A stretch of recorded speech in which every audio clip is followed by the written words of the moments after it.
Hello everybody, welcome back to Knowledge Planet, powered by Physics Wallah. I am Jyoti, your biology mentor, and today we are going to summarize a new chapter that is improvement in food resources. So we have covered this whole chapter in detail, and now is the time that we have a look on whole chapter in a brief way. So let's get started, guys. First of all, let's see what all topics we are going to cover in this video. So first of all, we are going to talk about improvement in crop yield, right? So we get food from a lot of sources. We get it from the plants and we get it from the animals. So first of all, we are going to talk about the plants, that is the crops, and we are going to talk about how exactly do we improve the crop yield. And in this particular topic, we are going to cover crop variety improvement, crop production improvement, and also the crop protection management. And then we are going to talk about the animal husbandry, because we know we get food from the animals as well. So we will see how exactly farmers, they are rearing, they are actually having these animals over their farmland, and how exactly they are obtaining different materials from these animals. So basically we are going to cover animal husbandry, in which we will talk about the cattle farming, poultry farming, and the fish farming. So let's get started, guys. First of all, we all know that food is really important for all the living organisms, right? Nutrition is one of the characteristics of all the living organisms, and we have to obtain food and utilize it in order to have all the activities go on. So basically, guys, food is nothing but it is actually a medium, it is actually a material which supplies us energy, and due to this energy we are able to perform the activities, right? So food supplies all the basic requirement. And what are those basic requirement? These includes the energy and the nutrient material for our growth and repair of the tissues.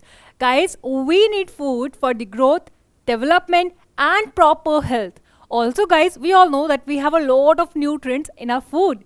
What are those? Can you recall? So we have learned about that our food actually have a lot of nutrients. Basically, we have macronutrients which are required in large quantity, and we have micronutrients in our food which are required in small quantity. So here, what do we have? We have a mixture of nutrients which include carbohydrate, fats, and proteins. What are these? These are your micronutrients, right? So these are nothing but these are your macronutrients, okay? Also, guys, there are some nutrients which are required in small quantity, and these includes your vitamins and minerals. These are really essential for your healthy organs. So these are nothing but these are actually the macronutrients, that is the nutrients which are required in small quantity, right? So here, let me just write it for you. These are micronutrients. All right. Okay, guys, now we have learned that, okay, we get nutrients from the food. But why exactly do we need these nutrients? Let me tell you. Basically, carbohydrates, it gives you energy, okay? Let me write it again for you. So carbohydrates, it gives you energy, okay? And also, guys, we know fats, they are really essential for our body. Why? Because they give us insulation. They provide us insulation so that we do not lose our body heat, right?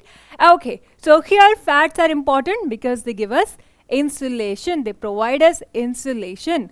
Now, what about the proteins, guys? We have understood that proteins are really important for the building of our body mass, right? The muscles that we have, the height that is increasing day by day when we are in the growing phase, it is all because of the protein that we take in form of food. So protein is really important. It is essential for our growth and also for the muscles building. Okay, what about these vitamins and minerals? Guys, these vitamins and minerals are really essential for the healthy organs. So we have a lot of organs, right? We have bones, we have tissues, we have eyes, right? So all these parts of our body, they should be healthy. And how all these body parts will be healthy? They will be healthy all because of these micronutrients, vitamins and minerals which are required in small quantity, and they actually help us in maintaining the health of our organs. Okay. Now, guys, let's talk about the agriculture. We all know that food, we are getting it from the plants and we are getting it from the animals, right? So we are obtaining food from the plants, and also we are obtaining it from the animals, right? Now guys, farmers, they are our superheroes because they are cultivating the crops. They are cultivating the crops from which we are obtaining the food, and they are also rearing the animals. They are taking care of the animals. They are preventing the diseases in animals. They are giving them care, shelter, food, and also the medical aid in case they are actually infected. So basically, farmers, what are they doing? They are cultivating the crops, that is plants, and also they are rearing the animals from which we are obtaining the food. And this practice of cultivating the crops, cultivating the plants, and cultivating the animals in order to obtain items or the materials such as food items or the other items which are really essential for the humans existence. Okay, so here the science or practice of farming including the cultivation of the crops, and also we are rearing the animals to provide food. Okay, food is one thing that we need. Other than that, we also need fibers to make clothes, right? So we need wool as well, and we need other product as well. For example, the oyster is actually cultured to obtain pearls from it, right? So there are a lot of materials that we get from the crops and also from the animals. And this practice of cultivating the plants and culturing the animals, it is called as agriculture. Okay guys, now we all know agriculture is really important for the food that we eat, right? A population is actually increasing, and day by day you can understand that there's a shortage of food, and that's why farmers, they're doing agriculture. Now you need to understand that farmers, they're not doing gardening. They're not just growing random plants. In fact, they are growing the same kind of plants over a big farmland, and it is called as crops. And crops, they can be of different types. So on the basis of season, there are 3 types of crops. What are those 3 types of crops? First, we have the kharif crop. So guys, kharif crop is nothing but it is actually a type of crop which is grown in rainy season. Okay, so it is grown in rainy season. And what are the examples of crops which are grown in rainy season? We all know that it is actually the paddy, right? So paddy is one such example. Cotton is also one of the example of the crop which is grown in kharif season, or you can say rainy season. Now guys, let's talk about the rabi crops. What are rabi crops? These are the crops which are grown in winter season. So these crops are grown in a winter season. We cultivate them, we culture them in winter season. Okay, and also you need to understand that these rabi crops include the examples such as your wheat. Okay, also you might have seen mustard plants in the winter season, right? When the fields are full of yellow flowers. What are those? Yellow flowers are nothing but those are the mustard crops. So we have a lot of examples of rabi crops. What do we get in winter season? We get wheat, we get mustard, and we also get peas.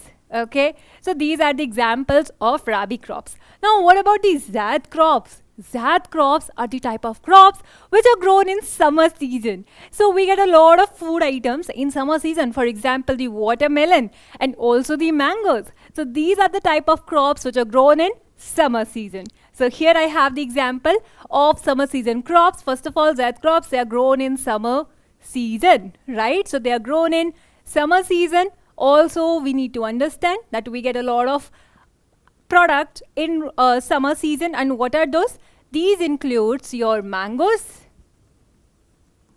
also the watermelon, and the cucumber. Okay, yes.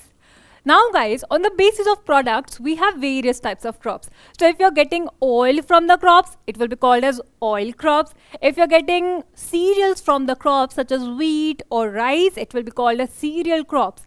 And if you're getting fibers from the crops, it will be called as fiber crops. Okay, so here we have a lot of examples, lot of type of crops on the basis of products. So if you're getting oil from the crops, it will be called as oil crops. What are the examples? Sunflower, mustard. From these crops we obtain oil, and these types of crops are called as oily crops or oil crops. Okay, then we have cereal crops. So wheat, rice, these are the examples of cereals, and these kinds of crops are called as cereal crops. Also guys, we get fodder from many of the crops. So many a time, what do we get? We get byproducts from the cereals, right? So these can make the fodder or the feed for the cattle or the livestock which are there over the farmlands, and that's why these types of crops are called as fodder crops. Okay guys, now guys, we need to improve the crops. Why exactly? Because I told you, population, it is increasing, and we need to increase the amount of food which is being produced in order to feed the whole country, right? So basically, we all know that recently India has become the most populous country, right? So we all know that population, okay, it is increasing, right? Population is increasing. And because this population is increasing, we need more food. There is more demand of food, okay? And how do we fulfill this demand of food?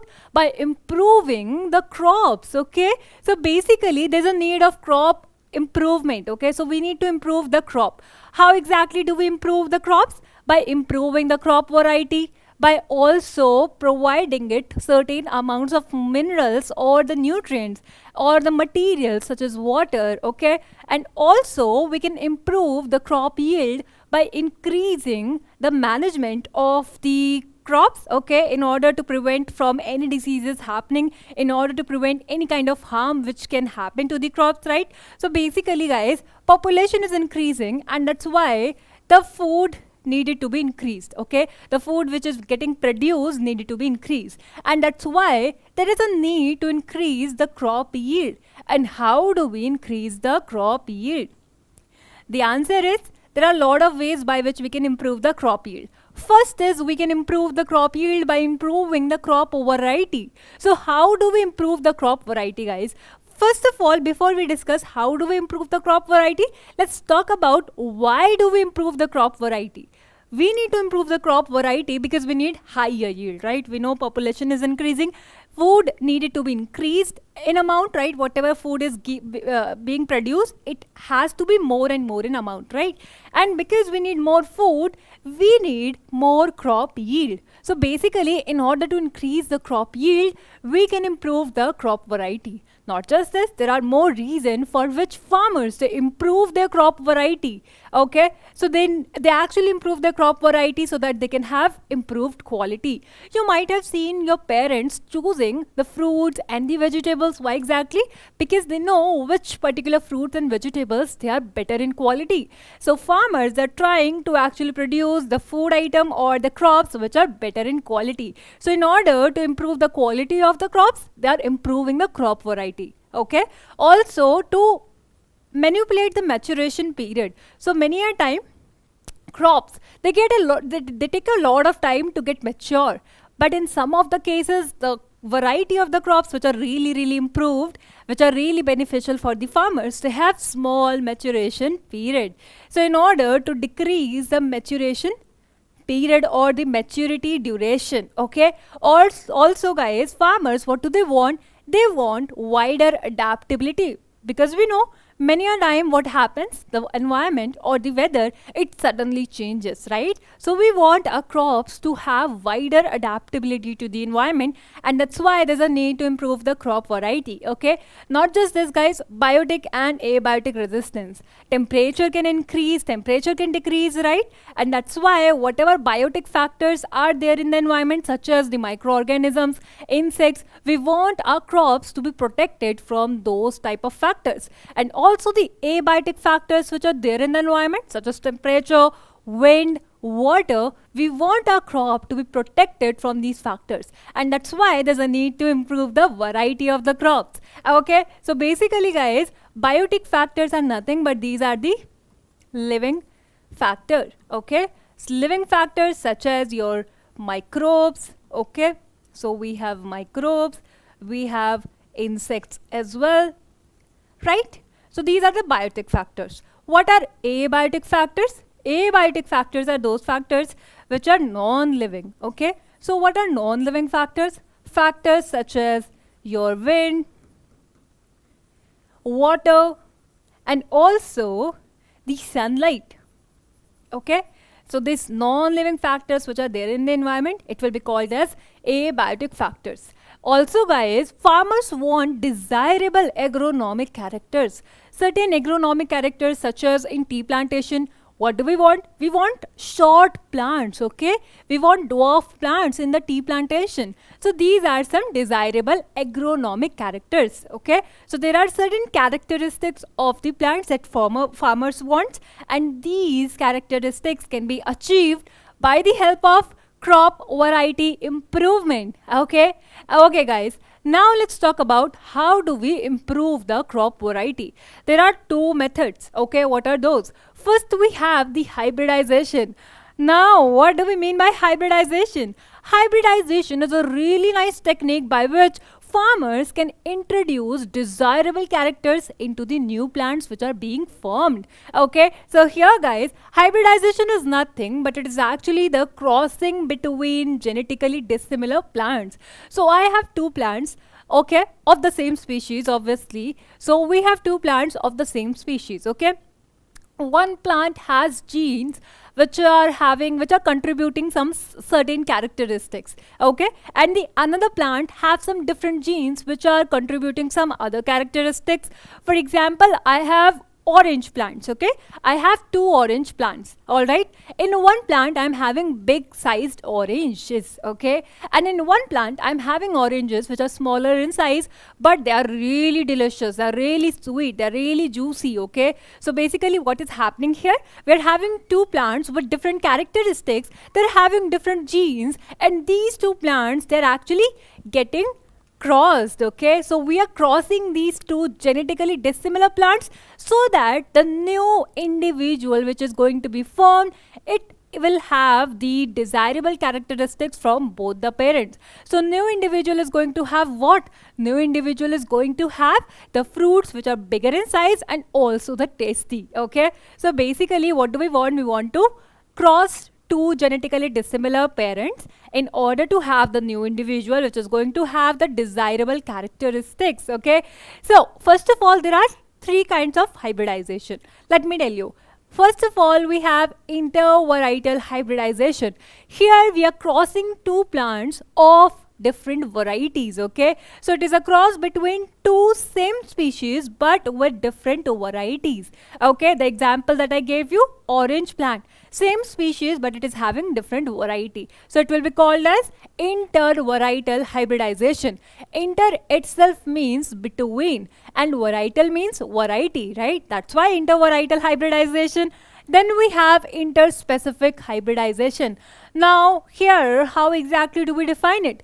Interspecific hybridization means we are crossing the two individual of different species, okay. Specific means species. So here we are hybridizing two individual of different species. So here we are taking different species, okay, but they will belong to same genre. You will learn about this particular scientific name thing in higher grades, guys, but for now I will give you an idea what exactly do we mean by scientific name. So if we talk about the scientific name, it is actually composed of two words, all right. So basically one will be genre and one will be species, or you can say one will be genus and one will be species, okay. So here what we are doing, we are taking the same genus, species of the same genus, but they're of different species, all right. Okay, so species are different but the genus is same. But in case of third, that is intergeneric hybridization, here we are taking different genera, okay. So species or individual who belong to different genera, we are crossing them so that we can have the new individual of desirable characteristics. So here it is a cross between two intergeneric hybridization belonging to different genera. Okay, so guys, once again, what do we mean by hybridization? It is a cross between two genetically dissimilar individuals. These two genetically dissimilar individuals can be of different varieties, can be of different species, can be of different genera, depending upon the type of hybridization we are doing. Okay guys, now let's talk about the second way by which we can improve the variety of the crop. It is called as genetically modified crops. So as the name suggests, what we are doing, we are modifying the crops. How exactly? We are introducing new genes, and that's how we are genetically modifying the crops. So here guys, you can understand when a desirable gene is added to the genome of a crop. So we have a particular crop, it has certain genes, okay. Let's take an example of a pea plant, okay. Let's say it has 7 genes, okay. Yes, so let's say we have a pea plant and we are talking about that. Let's assume it has a total of 7 genes. All right, now into this particular genome we are adding one desirable gene which will contribute to a desirable characters. Guys, first of all, let's clear the basics. Whatever characteristics we have, okay, it is all because of the genes, okay. If I have the curly hair, it will be because of my genes. If I have a brown skin, it will be because of my genes, right? So genes are responsible for the characters that we have. So we have a plant which is having a particular genome, okay, a particular number of genes. Now into this particular genome we are adding a gene which will contribute to a desirable character, okay. I want my pea plant to give more number of fruits, okay, to give more bigger size of pea seeds, okay. So what will happen, there will be a particular gene which is responsible for that, and that particular gene is being added to its genome, okay. So what we are doing, we know this particular gene is responsible for this character and I want that particular character in my plant. What I will do, by the help of biotechnology, I will add that particular gene into the genome of my plant, okay, and that's how the new individual is going to have this particular characteristics, that is the desirable characteristic that I want, okay. So what we are doing guys, we are adding what, a gene. What kind of gene? A desirable gene into what? Into the genome of a plant, okay. So when a desirable gene is added to the genome of a crop, now the crop will be called as genetically modified crops, and we have modified a lot of crops with the help of biotechnology. I have a lot of examples guys, but here I'm going to take the examples of BT cotton, okay. So basically if we talk about the BT cotton, it is a kind of crop, it is a type of crop in which a new gene has been added in order to make it more resistive to the bacteria, okay. So cotton plants, they can get infected with the bacteria and now the yield of the cotton will be reduced. But what we have done, we have actually produced a genetically modified crop by introducing a gene which will give it a character to become disease resistant or bacteria resistant, okay. So here BT cotton is an example of bacteria resistant cotton plant and it has been modified by introducing a specific gene. We have BT brinjal as well, golden rice as well. All of these crops, they are genetically modified in order to have a desirable character in our crops. Okay guys, now let's talk about the crop production improvement. So we learned about we can increase the yield by improving the crop variety, right? So we want to increase the yield, right? That's what we want. Yield can be increased by improving the crop variety, right? So we are improving crop variety. Now the second thing that you can do is actually the crop production improvement. So basically guys, crop production improvement is nothing but it is actually the process by which we are efficiently cultivating and harvesting the crops. So this process is used to effectively cultivate and harvest the crops. Once we have sown the crops, now what we can do to increase the yield of the crop, to ensure the yield of the crop, we can actually give it a lot of materials that it requires for the proper growth. Now guys, we all know plants require, they require a lot of materials, right? Let's talk about that plants, they require a lot of materials, okay? What do they require? Just like we require nutrients, plants, they also require nutrients, right? Now, not just the nutrients, they also require the water, right? They also require the air. They also require the sunlight, right? Absolutely. So nutrients and water is given by the farmers because plants, they don't have abundant of nutrients and water in their surrounding. But talking about the air and sunlight, it is there in the environment and they can have it from there. But farmers, they need to provide these two minerals time to time in order to have a proper growth of the crops. Okay, so let's talk about the nutrient management first. First of all, guys, in order to understand the nutrient management, you need to understand that just like we have macronutrients, micronutrients, crops or plants, they also require macro and micronutrients. Okay, so basically just like we have macronutrients, carbohydrate, fats and proteins, plants, they also need some nutrients which are required in large quantity and some nutrients which are required in less quantity. So the nutrients which are required in large quantity, what are they called as? They're called as macronutrients. Okay, yes, so they are called as macronutrient. Talking about the nutrients which are required in less quantity, these are called as micronutrients. Okay, so these are nothing but the micronutrients. All right, also guys, we need to understand, if plants, they have deficiency of these nutrients, they can suffer from a lot of problem. What are those problems? They can have effect on their physiological processes, whatever physiological processes that are happening inside the body of the plants, they will get affected. Also, their reproduction will be affected. They will become more susceptible to the diseases as well. So these are the number of problems that the plants face when they have deficiency of nutrients. Now guys, to increase the yield of the crop, we can add nutrients time to time into the soil, because plants, they're taking the nutrients from the soil. Not just the soil guys, but they're also taking nutrients from a lot of environmental factors. Okay, so basically plants, they're taking nutrients from the air, from the water and also from the soil. So talking about the nutrients that plants are taking from the air, it is actually carbon and oxygen, because what do we have in the air that plants are absorbing? It is the carbon dioxide for the photosynthesis, right? Carbon dioxide for the photosynthesis and oxygen for the respiration, right? So basically plants are obtaining carbon and oxygen from the air. Talking about water, what do we have in water? We have H2O in water. So plants are obtaining hydrogen and oxygen from the water. Talking about soil guys, there are a lot of nutrients in the soil. Okay, so there are a lot of nutrients present in the soil, and crops, they're obtaining these nutrients from the soil. Let's talk about each of the nutrients. There are certain macronutrients, there are certain micronutrients present in the soil. Okay, let's talk about each of them in detail. So talking about macronutrients, we have nitrogen, phosphorus and potassium, which are really essential guys, and you need to remember nitrogen, it can have a symbol of N. Phosphorus has a symbol of P.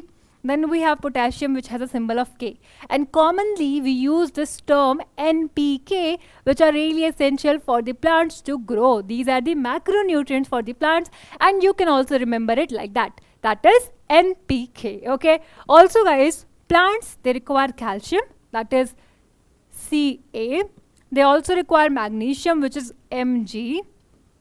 And they also require sulfur, which is S. Then guys, there are certain micronutrients required by the plants. So it includes the iron, manganese, boron, zinc, copper, chlorine and also the molybdenum. These are the types of micronutrients required by the plant. That is, plants require these nutrients in trace quantity, in traces amount. Okay.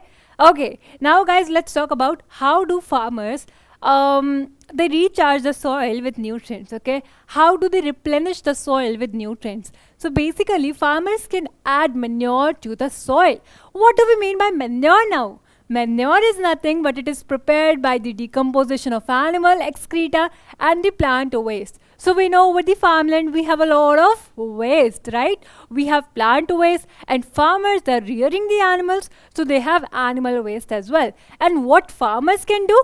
Farmers, they can actually collect these materials. They can just put this material into a pit which is present in a soil, and then they can cover it. Over the period of time, this particular material, it will be decomposed and it will form the manure. This manure is nutritious and it provides humus to the soil. That is, it provides organic matter to the soil, which is really essential for the plants.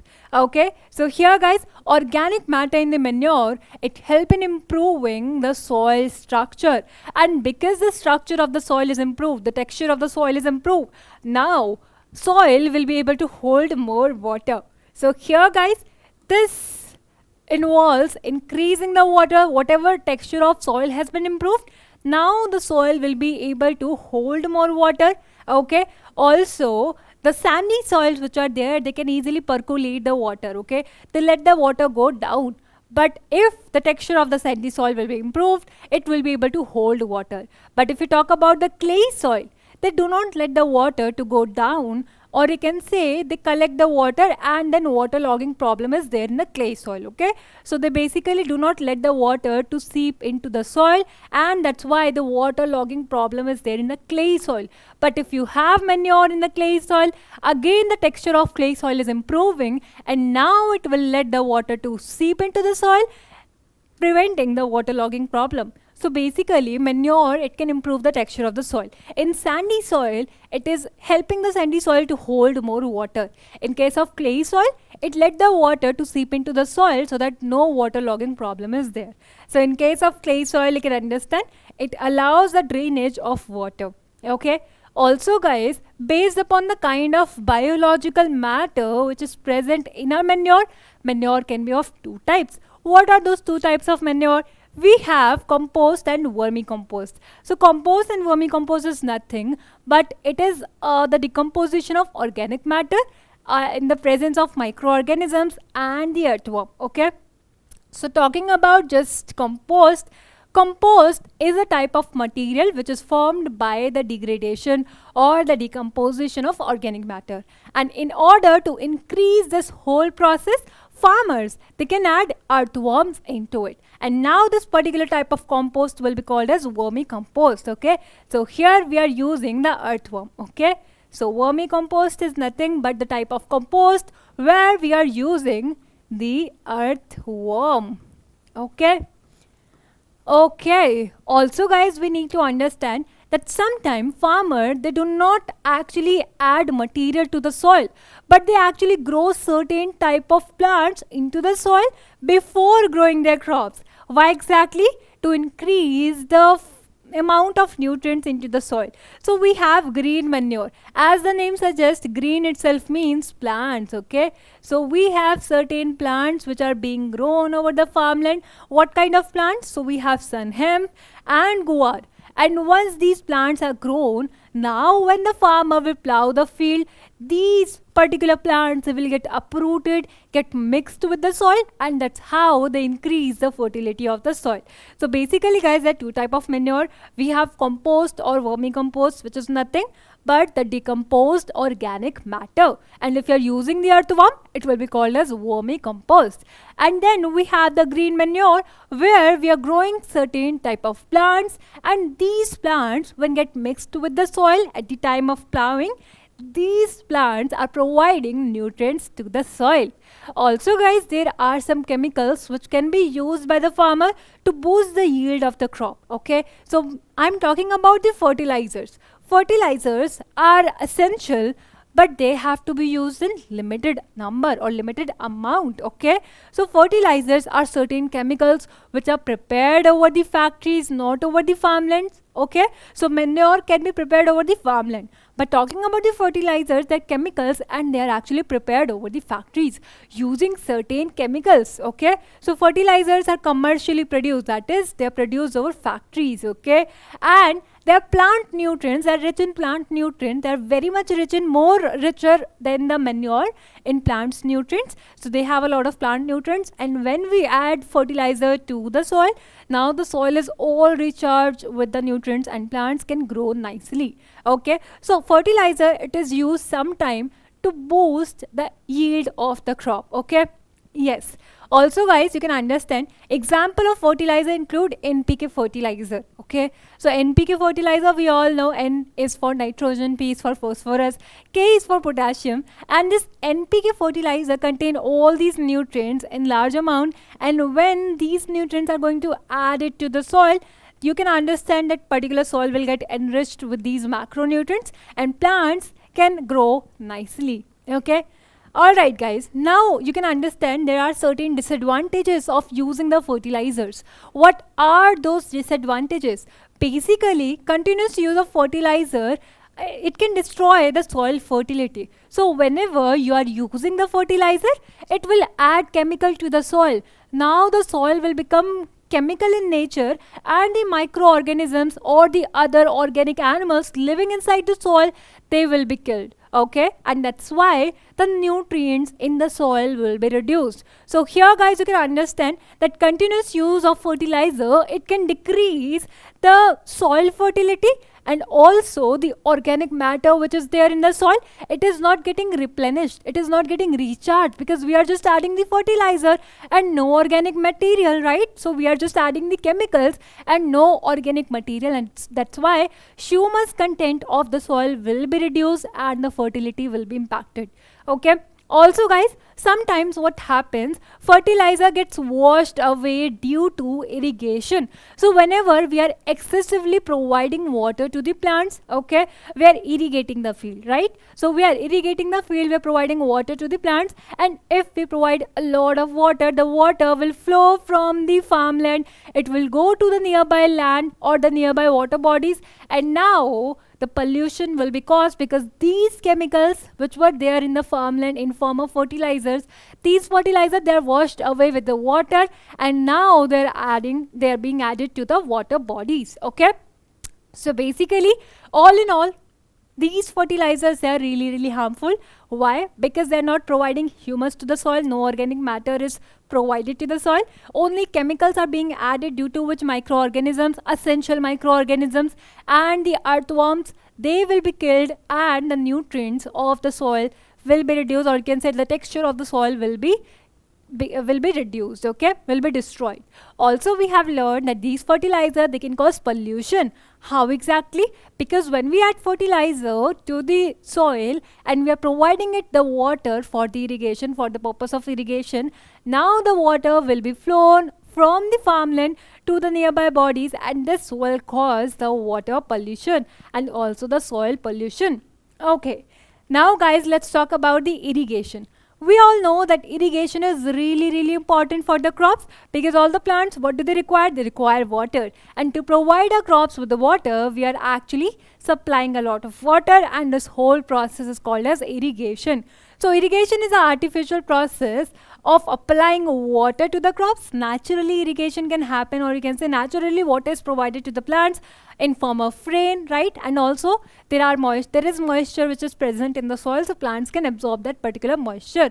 But here we are growing a lot of crops, lot of plants over the farmland, over the same farmland, and that's why there will be deficiency of water, there will be scarcity of water in that particular soil, and that's why there is a need to add water to the soil, and this process by which we are supplying water to our crops is called as irrigation. Now guys, how exactly farmers are obtaining water for the irrigation? There are number of resources from which farmers, they can draw water out and they can provide it to their farmland. So we have wells, and we have two type of wells. So in earlier time we had this dug well, in which we have to dig the soil, we have to dig the land deeper and deeper, and whenever the rainfall will occur, the water will be collected into these wells. And also nowadays, what do we have? We have tube wells. Now with the help of tube wells, we are boring the pipes into the soil, and with the help of motor, we are able to draw the water out of the groundwater. Okay, groundwater, what is available in that particular land or the soil. Then we have the canals. What are canals? Canals are nothing but these are the passage through which water can be directed to the farmland. Okay, so suppose we have a water body. Okay, so we have water body, we have a river here, and from these river we can make channels to our farmlands, and these channels are called as canals. Okay, so this particular thing that you see, these channels which are coming from the river to our farmland, this will be called as canals. Okay, so these are canals. There will be various canals coming from the water bodies. So there can be various canals coming from the water bodies which will provide water to the farmland. Here we have farmland. Okay, guys. Also, what do we have? We have river lift system. So there are a lot of river lift system in which we can lift the water out of the well. We can lift the water out of the canals, and it can include a number of techniques such as Rahat system, liver pulley system, moat system. Okay, so basically we have chain pump system, we have moat system, we have Rahat system, with the help of which we can actually pull or lift the water out of the water resources. Then what do we have? We have tanks. So many a time in the area where we have the water scarcity, government, it provides the water tanks to the farmers so they can irrigate their farmlands. Okay.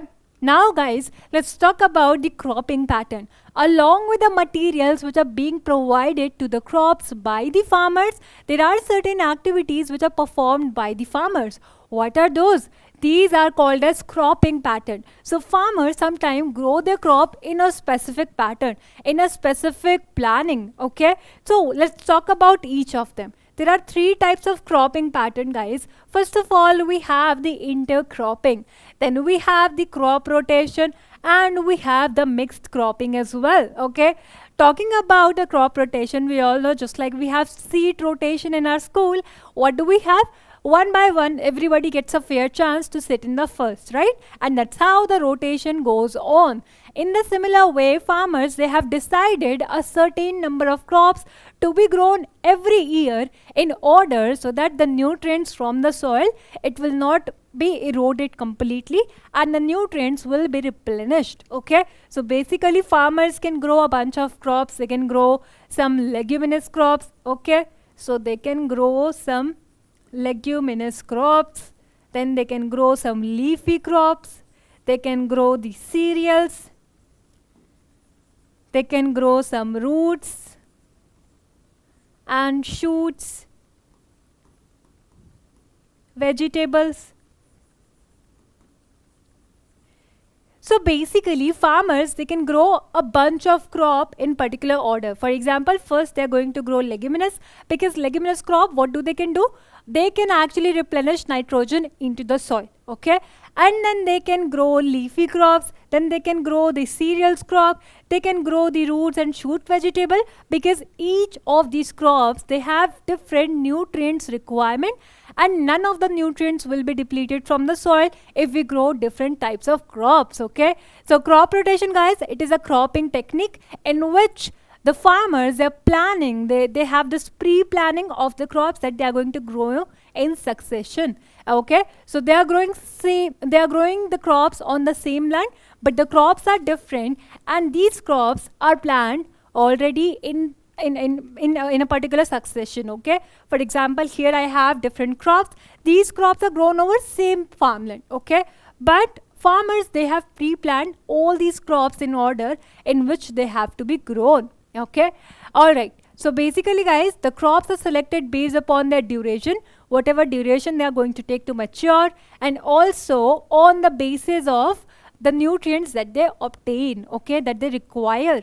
And guys, it can be done in 1 year rotation, 2 year rotation, 3 year rotation. So on the basis of 1 year rotation, 2 year rotation, 3 year rotation, farmers can select the crops according to the maturation duration, and that's why they can do this crop rotation, so that they can actually help the replenishment of the nutrients into the soil.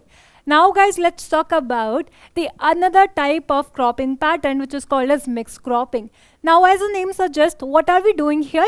We are growing the crop in a mixed way. So whatever crops are there, farmers, they're randomly just growing those crops over the farmland, and this is what we call as mixed cropping. So it refers to the cropping system where we are growing different crops over the same farmland over the same time period. In the crop rotation, we are growing different types of crops over the same land but in different time duration, but here we are doing it in the same time duration. Okay, so we are growing it over the same piece of land simultaneously, that is at the same time. Okay, and why are we doing it? Why are we doing mixed cropping? We are doing this mixed cropping because it reduces the risk of the failure of one crop. In case one of the crop will fail, the other crop is there to actually support the farmers. Okay, So basically this reduces the risk and gives some insurance against the failure of one crop, and that's why farmers, they can just mix the crop, they can grow them at the same time over the same farmland, and it actually gives them some insurance in case one of the crop is going to fail, the second crop is there to support the farmers. Also guys, we have this intercropping. Intercropping is a type of cropping where we are growing the different types of crops over the same farmland over the same time period, but here what are we doing? We are actually growing them in a particular pattern. Okay, for example, I have to grow carrots. Okay, so I have to grow carrots. So here we have carrots, and these carrots will be grown in one lane, or you can say in one row. Okay, and then I have to grow some cauliflower. Okay, so I have to grow some cauliflower as well. Let's assume these are cauliflowers, and these cauliflowers are being grown in a particular lane. So what are we doing? We are actually following a pattern. In one row I have carrots plants, okay, and in one row what do I have? I have some cauliflowers, right? So basically I'm growing different type of crops over the same farmland over the same time, but in a specific pattern, right? So intercropping is nothing but it is a type of cropping technique in which two or more crops are cultivated simultaneously, that is over the same period of time, over the same piece of land, adhering to a specific row pattern. So we have a particular pattern in which we are going to grow the crop. And why are we doing this intercropping? We are doing this intercropping because it prevents the pests and diseases. So maybe my carrot plants, they will catch some disease, right? But these carrot plants are not going to transmit the disease to other carrot plants which are growing after the cauliflowers, right? So basically it breaks the chain of transmission of nutrients, and that's why it is really helpful for the farmers in order to prevent the pests and the diseases from spreading to all the crops. Okay guys, also we need to understand guys, there are certain materials which are harmful for our crops, and we need to protect our crop from these materials. What are those materials? First of all, we have weeds. Do you know what are weeds? Weeds are the type of plants which grow along with the crops, but these plants are not beneficial for the farmers. In fact, some of the weeds, they may be harmful and they can cause damage to the crops. Also, they can cause harm to the animals living over the farmland, and that's why weeds should be removed from the farmland. So basically guys, weeds are unwanted plants. We don't want it. Why? Because they are not providing us any benefit. Okay, so weeds are unwanted plants in the cultivated field, and they compete for food or for the water or for the nutrients or the sunlight with the crops. Okay, so we have crops to which we are providing a lot of materials. We are providing it nutrients, water, and also we are providing it enough space. But what if there is some other plants which are growing over the same piece of land, and now they are actually competing with the crops? Okay, so guys, you can understand these weeds, they compete with the crop for the resources, and that's why they hamper the growth of our crops. Okay, so they fight or they compete for food, space, sunlight, nutrients, and also the water, and that's how a crop, its growth will be impacted. Okay, some of the examples of weeds are xanthium, parthenium, Cyperinus rotundus. So these are the examples of weeds which can grow commonly over your farmland. And guys, how can we control these weeds? Talking about the weed control, you can understand that first of all, we can mechanically remove the weeds. We can go to a farmland, and what we can do, we can just remove that particular weed out of the soil. We can uproot it, right? Also guys, we can use the chemical. There are certain chemicals which can kill the weeds but not your crops, and these chemicals can be used to control the weeds. But again, because these are chemicals, they have to be used wisely. Okay, yes, so we have chemical which can be used to remove the weeds, and these chemicals are called as weedicides. Some of the examples of weedicides are trifluranil and anthracene. Okay, also guys, what we can do, once we have prepared the soil, we can timely sow our seeds so that the crops can grow.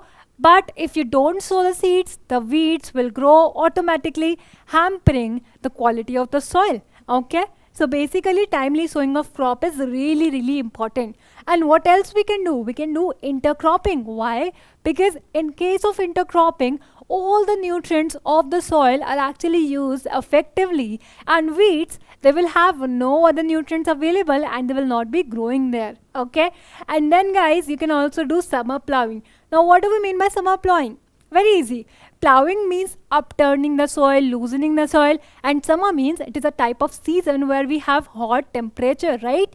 So summer plowing is nothing but it is actually a plowing that we do in summer season, so that the weeds which get uprooted in case of plowing, it is not getting moisture from the soil and they are not growing again. Okay, so summer plowing can be done during summer season. We can just upturn the soil so that the weeds can get uprooted, and now once they will be uprooted due to the lack of water, they are not going to grow in your farmland. Okay guys, now let's talk about the insects. So we all know, all those students who loves to do gardening, we all know whenever we are doing gardening, there are some insects walking or climbing over our plants, right? So these insects can also hamper the growth of your plants. How exactly? Insects, they can cut the stems and roots of the plants. Also guys, they can suck the cell sap. So they can suck the cell sap from the parts of the plant such as fruits, vegetables, leaves, and that's how that particular part will get disformed, or it will be basically deformed, and you can understand that particular part will be damaged. Okay, so they suck the cell sap from various parts of the plants, and also they bore into the parts of the plants, and now they live inside the parts of the plants. Many a time what do? We actually cut an apple, we cut a particular fruits and vegetables, and then we find a particular worm. It is actually crawling inside the fruits and vegetables, right? So how exactly that particular worm is there inside the fruits and vegetables? Because it bore into the fruits and vegetables or the different parts of the plants, and that's why it is there inside the plants growing nicely, but our plants will be affected. Okay, so how do we control these insects? Very easy. We can control these insects using the chemicals. These chemicals are called as insecticides. Guys, sites itself means to kill. Okay, so sites itself means to kill, and because we are killing the insects here, it will be called as insecticides. If we are killing weeds, it will be called as weedicides, right? So the chemical which is used to kill the insects, it will be called as insecticides. And also there are some biological pest controller, guys. So biological pest controllers are the organisms which can kill the insects. For example, the ladybug. We always hear that particular thing. We always hear this particular fact about the ladybug, that they are lucky, they are good, right? But why exactly they are good and lucky? They are good and lucky for the farmers, because if farmers find these ladybug in their farmland, they can understand that these ladybugs, they're fighting and killing the insects over their farmland, and their crops are protected. So basically ladybug or the other insects which can kill the insects, other insects which are hampering the crops, they're called as biological pest controller. So guys, we have biological pest controller, and these are nothing but these are certain kinds of insects, certain kinds of ladybugs which can kill the other insect, and that's how they're protecting our crops. Also guys, we can use the neem oil. So neem oil is biopesticide. It is actually a natural thing which can be used to kill the insects. So farmers, they can spray the biopesticides such as neem oil over their crops so that the insects, they do not grow over their crops. Okay, so these are the methods that we can use to control the insects. All right, now guys, let's talk about the microorganisms. Microorganisms, they can cause diseases in plants, in animals, in humans, right? So basically plants, they're not protected from these microorganisms. These microorganisms are there in the surrounding. They can infect the plants, and that's how they can cause diseases in case of plants. So basically microorganisms can cause a number of diseases in plants. For example, bacteria can cause citrus canker in the lemon or oranges plants. And then we have virus. Virus can cause yellow vein mosaic in case of okra plants, right? And fungi can cause rust diseases in sugarcane, in wheat plants. Okay, so these are the microorganisms. We have bacteria, we have virus, We have fungi which can cause a number of diseases in plants. So how do we control these microorganisms? We can use disease resistant variety. Do you remember we learned about BT cotton? Right? We can improve the variety of the crops. Why? So that our crops can become disease resistant, right? So we can use disease resistant variety of the crop which is which can resist the disease causing microorganisms, and disease will not be caused in those microorganisms. And also guys, we can use pesticides. So there are certain chemicals which can be used to kill these microorganisms. So these chemicals can be sprayed over your plants so that microorganisms, they do not grow over your plants, and that's how you can protect your crops. But again guys, I'm telling you, pesticides, weedicides, fertilizers, okay, insecticides, these are all chemicals. Chemicals are not good for our environment. Chemicals can hamper the environment by causing the pollution, and also if they're consumed by the person, they can cause certain health issues in the individual consuming it. Okay, now guys, once the crop is all mature, we cut down the crop and we do the harvesting, we collect the product, and now it will be ready to be stored, right?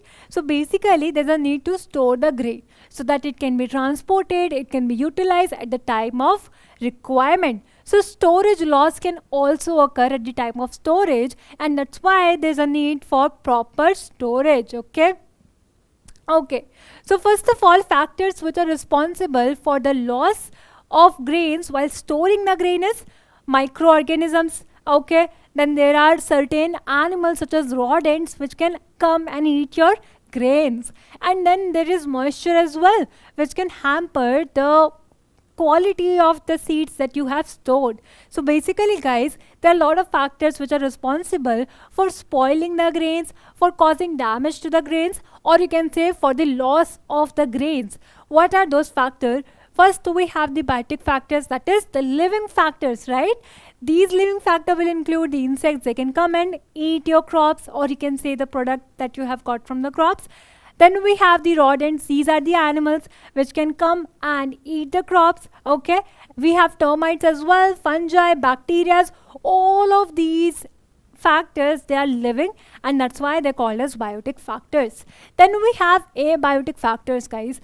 Abiotic factors are non-living factors, and these factors include the moisture and temperature. So if you're storing your grains in a moisturized condition, then these moisture will invite the microorganism to grow, and the grains will be spoiled. If you're storing your grains, or you can say the fruits and vegetables, under high temperature, then the fruits and vegetables, they will be spoiled, and a lot of water will be evaporated from the fruits and vegetables, leading to the shrinkage of the fruits and vegetables.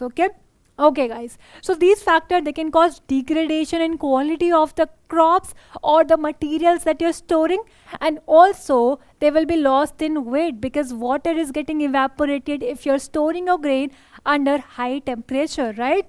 Also there will be poor germinability. So whatever seeds you have actually stored, that particular seed will lose its ability to germinate.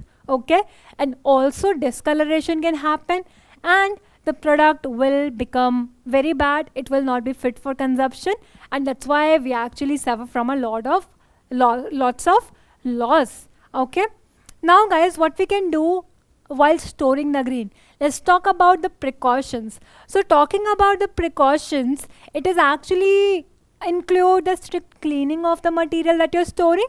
So first of all, you can actually clean the material that you're going to store.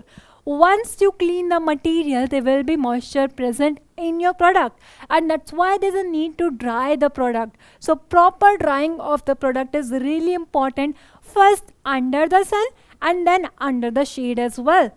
Then fumigation can take place. So fumigation, that is, we can actually expose our grains with certain chemicals in order to prevent the growth of microorganisms. So here you can understand proper drying under the sun can take place, and then we can do the fumigation process using chemicals which can kill the pest. And also guys, a very easy way, you can also put the neem leaves into the container where you're storing your grains, and that's how you can actually protect your grains from being spoiled or eaten by the animals. Okay, So guys, we have talked about the storage of grains. Now I want to tell you about this organic farming. Organic farming is a kind of farming where farmers are growing the crops, but here they're not using any chemicals. So basically, organic farming is a type of farming system with no usage of chemicals or with minimal usage of chemicals. Okay, so basically it is a type of farming where we are not using the chemicals, and in this type of farming the environment is all safe because the chemicals are not getting exposed to the environment. So guys, farmers in this case, they're not using the fertilizer, they're not using the herbicides, they're not using the pesticides, so they're not using any kind of chemicals. But then how they're actually boosting the yield of the crops? By using natural substances. So here guys, recycled farm waste can be used to be decomposed and make or prepare the manure. Manure can be added to the soil to enrich the soil with the nutrients. Also guys, usage of biofertilizers can also be done. So basically biofertilizers are the materials which contain microorganisms which are responsible for increasing the fertility of the soil. So basically here biofertilizer is a type of material which contain microorganisms. Okay. You might have heard about blue-green algae or the rhizobium bacteria, right? These bacteria, they fix the nitrogen of atmosphere into the soil, and that's how they increase the fertility of the soil. So biofertilizers, there are some biological agents which are increasing the fertility of the soil. Also guys, in case of protection from the pest, we can use the neem leaves or neem oil to protect a crop while being grown in the farmland, okay, and also while storing. So when our crops are growing, we can actually spray the neem oil over them so that the no pests are actually growing over them. And while storing your product, you can actually put the neem leaves, a stalk of neem leaf, into the container so that insects and the other pests, they do not enter into the container, and your grains are all protected. Also guys, healthy cropping system can be used.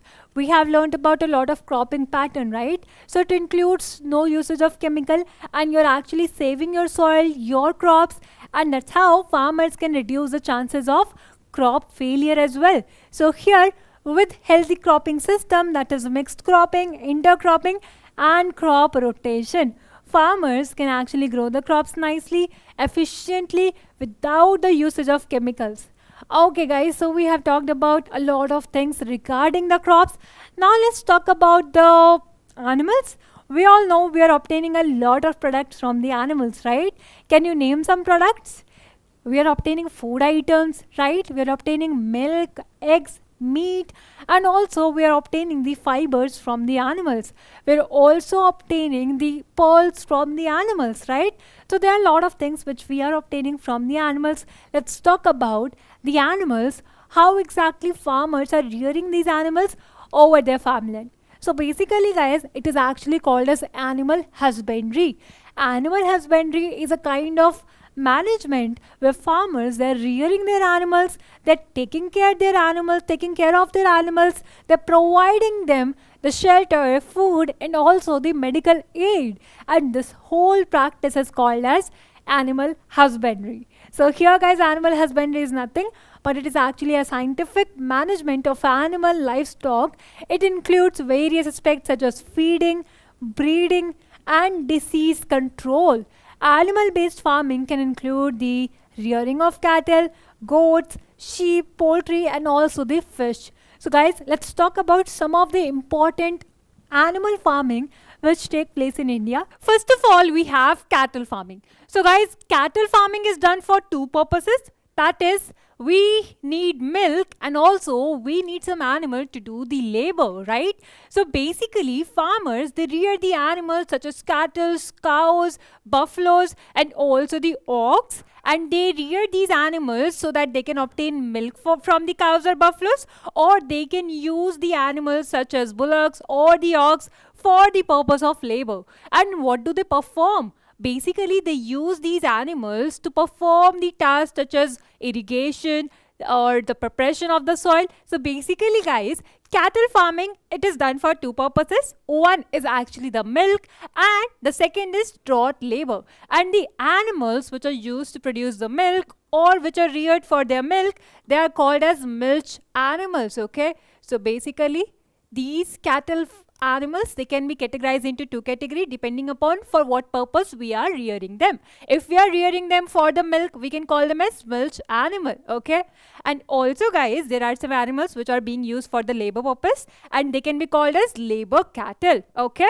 yes. Also guys, you can understand for what agricultural work we are using these draught animals. We are using this draught animal for the irrigation. Okay, so we are irrigating the field, we are loading the water, we are lifting the water, we are transporting the water. Okay, and for these purposes we are using the labor animals. Okay, so we have irrigation, we also need to do the plowing, and for all these purpose we are using these draught animals. Okay, also guys, you can understand milk production, it depends upon the duration of lactation period. Now what do we mean by lactation period? Lactation period is the time duration for which a particular cattle animal is going to produce the milk after the birth of the calf. Okay, so here you can understand guys, lactation period is nothing, it is the period for which a particular animal is going to produce the milk. Okay, so it is period for which the cattle is going to produce the milk. The cattle is going to produce the milk. Okay, yes. Now guys, you can understand that there are foreign breeds which have good lactation period. Okay, they have long lactation period and basically they can produce more amount of milk, because you can understand if there are two cows, okay, one is producing milk for 2 months and the other cow is producing the milk for 4 months. That means the other cow is having the longer lactation period and it can produce more amount of milk. So basically foreign breeds, they are good in lactation period. Okay, so they have more lactation period. Let me write it for you. These foreign breeds, what do they have? They have more lactation period. Okay, so their lactation period is longer. All right, but what about our local breeds? Let me tell you guys, local breeds, they actually have this resistance to disease. So basically they don't catch any diseases easily. So here you can understand foreign breeds, they have more lactation period, they have longer lactation period, they can produce more amount of milk. We want that. But also we want a breed to be safe from the diseases, right? So basically local breeds, what are they good at? They are good at resistant to disease. So they are resistant to diseases. Okay, so they are resistance to diseases. Okay, also guys, you can understand these two breeds, because they both of them have this desirable characters. They both can be crossbred with each other so that we can have animals with desirable characteristics, right? Do you remember we learned about improvement in crops? So why we were doing the improvement in crops? Because we want desirable characteristics, and same is the case with the animals as well. We need animals with the desirable characteristics, right? And that's why we can actually take different animals which are having different qualities. We can actually interbreed them, and that's how we have animals with desirable characteristics. So here foreign breeds and local breeds, they both of them have desirable characteristics, and we want both the characteristics. That's why we can actually crossbreed them together, and we can have animals that have both the type of characteristics. Also guys, food requirement for dairy animal, it is actually of two types. First of all, we have maintenance requirement. What do we mean by maintenance requirement? Maintenance requirement is to maintain the cattle animal so that it can live a disease-free life. It can live a healthy life. So basically, you can understand food requirement for cattle is actually of two types. First is maintenance for the healthy life of the cattle,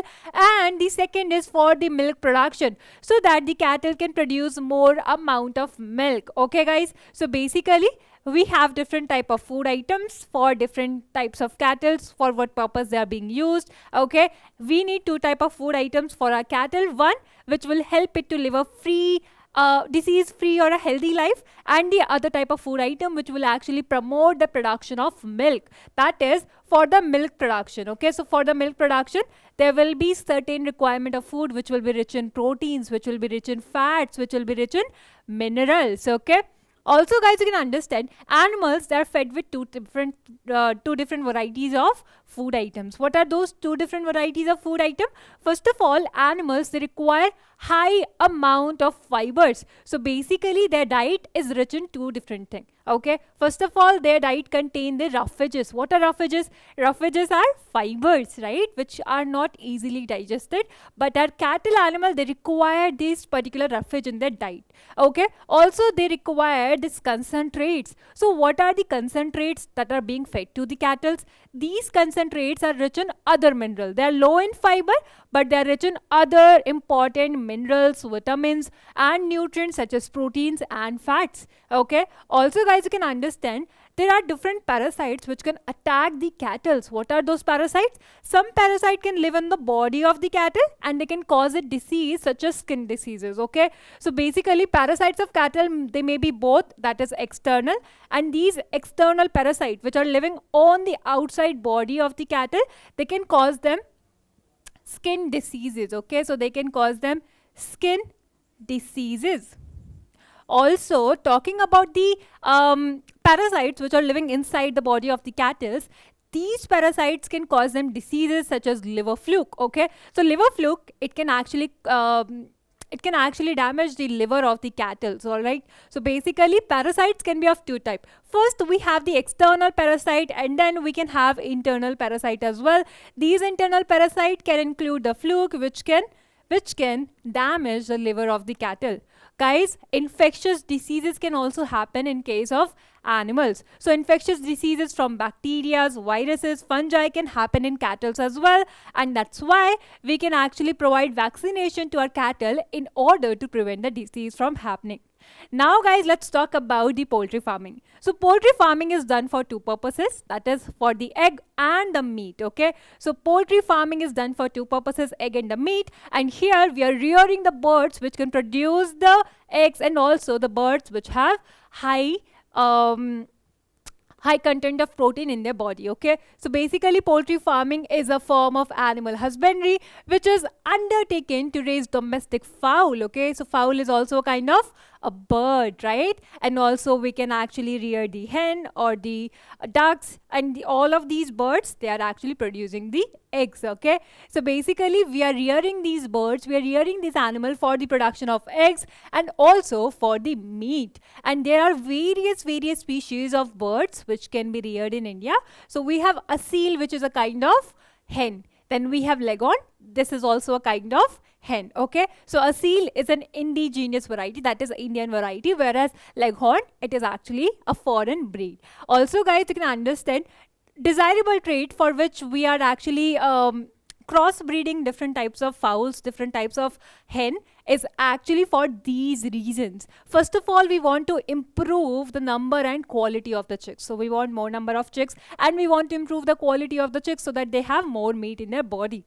Then we also want dwarf broiler, that is dwarf. What do we mean by dwarf? Dwarf means nothing but the small height that organism have, small height that animals have, it is called as dwarf height. Okay, so we want dwarf broiler. First of all guys, you might be confused, what do we mean by broiler? So you can understand the birds which are being reared for the egg, they are called as layer. Okay, so they are egg laying animals, they are being reared for laying eggs, that's why they can be called as layer. Okay, whereas the birds which are being reared for their meat, they can be called as broiler. Okay, so birds which are reared for their meat, they can be called as broiler.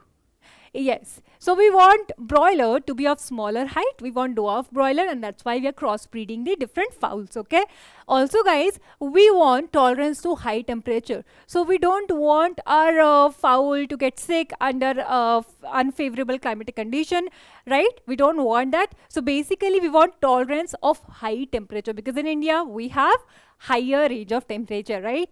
Also guys, you need to understand that low maintenance requirement. We don't want to spend a lot of money over the maintenance of the fowls, right? So we want low maintenance over the fowls, and that's why we are crossbreeding them together so that they have less demand of maintenance. Also guys, you can understand we want to reduce the size of the egg laying fowls as well. Why exactly?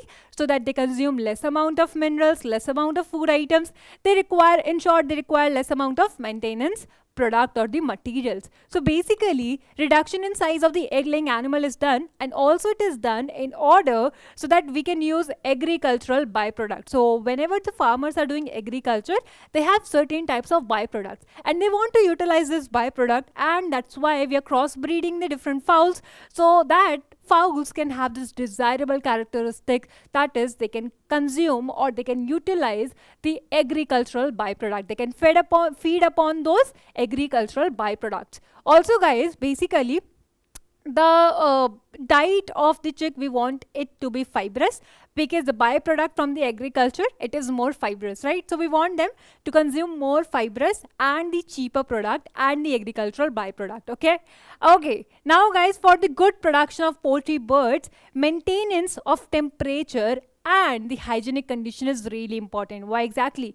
Because chicks, or you can say the fowls, they can catch any kind of diseases really easily. So diseases from the pests, diseases from the microorganisms, it can happen in case of fowl if you don't maintain the shelter of the fowls. Okay, so basically for good production of poultry birds, we need to maintain the temperature of the place where these fowls are living. We need to maintain hygienic condition in the housing of the poultry birds. Okay. Also guys, you can understand we need to prevent the diseases, and that's why certain vaccinations should be given to the birds in order to prevent the diseases. Okay guys, now let's talk about the fish culture. So basically fish culture, we all know fish culture is done for the purpose of meat. Yes. So in some cases, in most of the cases basically, fish culture is done for the production of meat, but in some cases fish culture can also be done for the production of oil. Certain fish oil is rich in minerals and these are consumed by the people in order to have those nutrients in their body. So basically fish culture, it is done for the purpose of meat majorly, and the people living in coastal areas such as the area which are near to the oceans or the seas. Okay, so people living in coastal area, they mainly consume the fishes because fishes are really common in coastal area. They can be easily caught from the water bodies which are near to them. Okay, so guys, fishery, it deals with the procurement of the fish. What do we mean by procurement?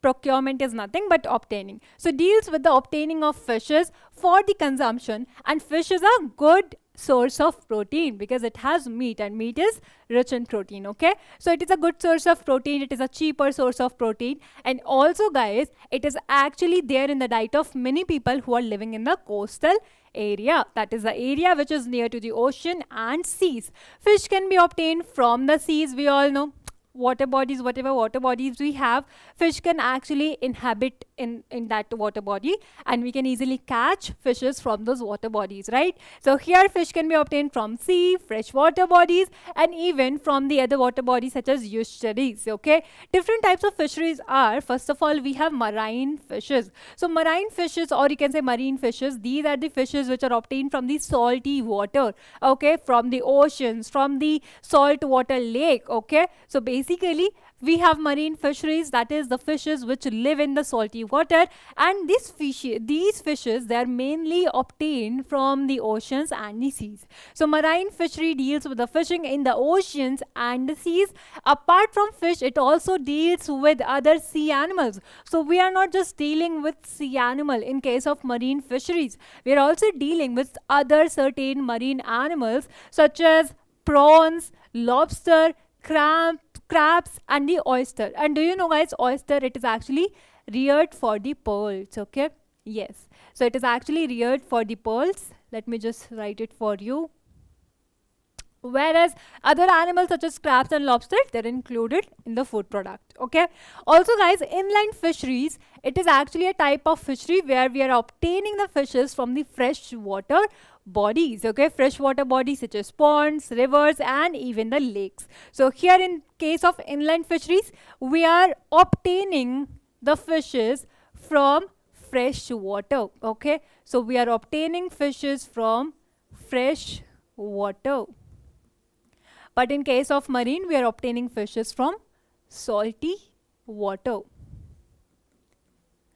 Okay, now guys, inland fisheries deals with the fishing in case of rivers, lakes, and also the tanks. And we have many species of fishes which live in freshwater. These includes rohu, katla, and the grass carp, which are really big in size. And also guys, we have very popular variety of, like, we have other popular variety of fishes, but out of those fishes we have these three fishes which are really popular among the people who are actually eating the fishes. You can understand guys, basically fish culture can also be done in a composite manner. What do we mean by composite manner? In composite manner, what we are doing, we're actually breeding different species of fishes all together in the water, so that all the component of food could be utilized by the fishes. So basically in composite fish culture, what we are doing, we are rearing the fishes. So here we are rearing the fishes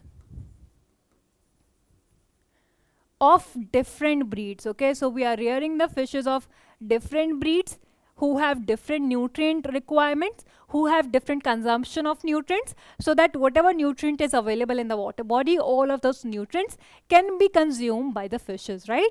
Just like the intercropping pattern that we learned about in case of agriculture, right? We learned about in agriculture that crop production include the intercropping pattern, where we are actually growing different types of crops, right? For example, in one lane we can grow the carrots, in one lane we can grow the cauliflowers, so that whatever nutrient is available in the soil, all those nutrient is actually consumed by the different plants. And here what we are doing in composite fish culture, we are actually breeding different we are actually rearing different breeds of the fishes, so that whatever minerals, whatever nutrients, whatever vitamins are there in the water, they can be consumed by different fishes accordingly. Okay guys, now let's talk about the beekeeping. Beekeeping is also one of the important part of agriculture. Why exactly? Because here the farmers are rearing the bees for the production of honey, and not just for the production of honey, but also for the production of wax.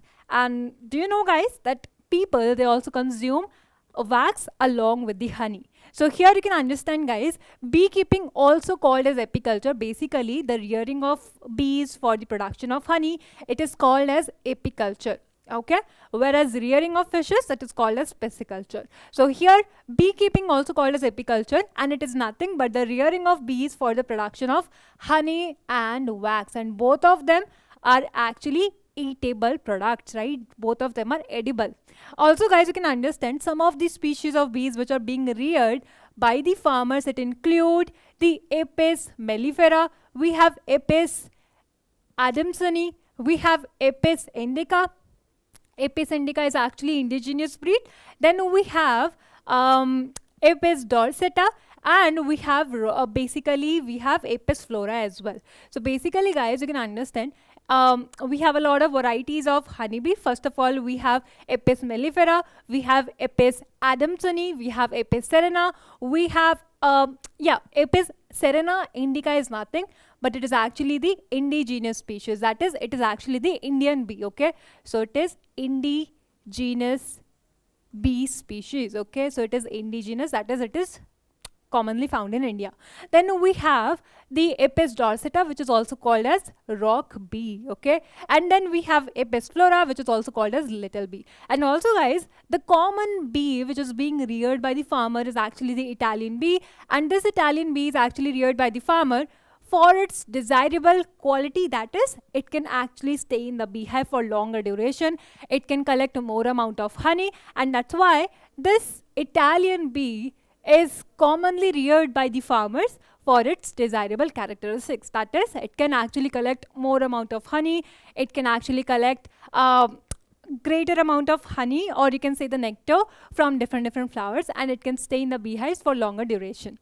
Okay guys, so basically this was all about the agriculture, and now let's just recap everything that we have learned in this video. So first of all, we learned that food is really important, right? So food is really important. Why exactly? Because food gives us a basically different amount of nutrients, right? So basically food is really important because it gives us different amount of nutrients, and this food can be obtained from the plants, and also it can be obtained from the animals, right? We learned about that farmers, they can actually grow the crops, okay, and from the crops we obtain different materials. So farmers, they are growing the crops, and that's why there's a need to boost the yield of the crop, right? So we need to boost the yield of the crop. Why exactly? Because we need more food for the growing population. And how we can increase the yield of the crop? We can increase the yield of the crop by 3 processes. First of all, we can improve the variety of crop, right? So we can improve the variety of crop. We also learned about that we can improve the crop production by supplying the materials which are required by the plants, right? So we are improving the variety of the crops. We are also improving the crop production. So we are improving the crop production, and we are also managing the protection of the crops, right? So crop production management is also there. We learned about, guys, that for the improvement of crops, we can actually do the genetic modification, or we can do the hybridization, where we are breeding the different varieties of the plants, right? We learned about that in improving the crop production, what we are doing, we are supplying different types of materials such as fertilizers or the manure, and we are also providing water to the plants so that they can consume these materials and they can grow nicely. Also, farmers over the period of time, they can actually do certain activities such as intercropping, mixed cropping, and the crop rotation. We learned about we need to protect the crops from a number of agents, such as we need to protect the crops from the insects, from the weeds, and also from the microbes, right? Or you can say the pathogens, right? And also we need to take certain precautions while storing the food products, okay, that is the grains or the seeds or the fruits or the vegetables. Guys, we also learned about that we obtain food from the animals, and we obtain food from the animals such as the cattle. Also we have the fowls. Also we have the fishes, right? And we have the honeybee as well. So we are obtaining milk from the cattle.